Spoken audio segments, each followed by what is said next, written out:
In Kampala, the sheer volume of bodabodas and the endless gridlock represent more than a minor inconvenience. This city is currently one of the fastest-growing urban centers in the world. To understand why the capital is so congested, we have to look hundreds of miles away.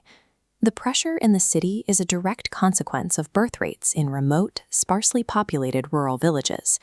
This starts with population density. Imagine a standard 14-seater taxi. If it carries 3 passengers, the density is low. If you fill all 14 seats, the density is high. Density is a mathematical ratio, the number of people divided by a specific unit of space. Population distribution describes where those people are actually located. On a map, you might see dozens of taxis clustered in one neighborhood, while the rest of the region remains empty. Distribution is the geographic pattern of where people live. Density measures how heavily an area is packed, and distribution shows where those clusters are located.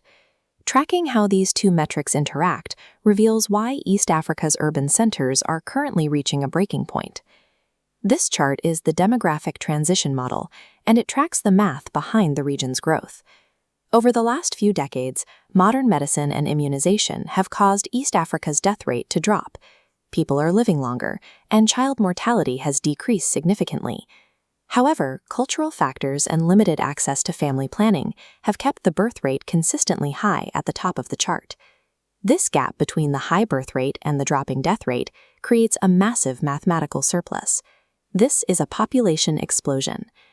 This heat map shows where that exploding population settles. They do not spread out evenly across the land. Instead, millions cluster around the shores of Lake Victoria and the slopes of Mount Elgon, leaving dry regions like Karamoja relatively empty. People move toward survival resources.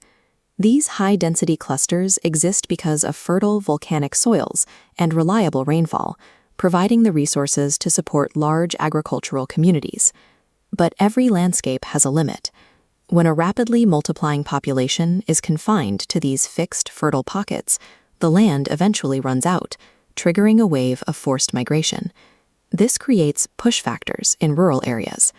As families grow, a single farm is divided among many children until the plots are too small to support a household. This land fragmentation pushes youth away from the village in search of a living. At the same time, pull factors attract them to the city. Urban centers offer the promise of factory jobs and access to premium services that don't exist in the village.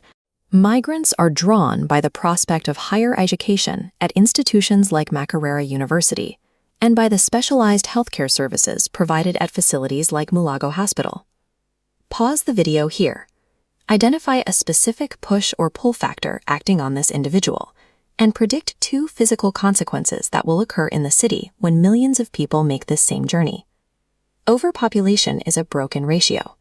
In this simulation, the water represents a city's fixed resources. It shows how the ratio breaks when the volume of residents exceeds the carrying capacity of the available land, infrastructure, and jobs. When millions arrive in a city that cannot absorb them, the results are physical: chronic unemployment, severe traffic congestion, and the expansion of crowded slums. To address these urban problems, we have to look back at the demographic transition model. Stabilizing the city requires lowering the birth rate to match the declining death rate. Keeping girls in school is a primary method for this change. Education leads to delayed marriage, which naturally results in smaller, more manageable families.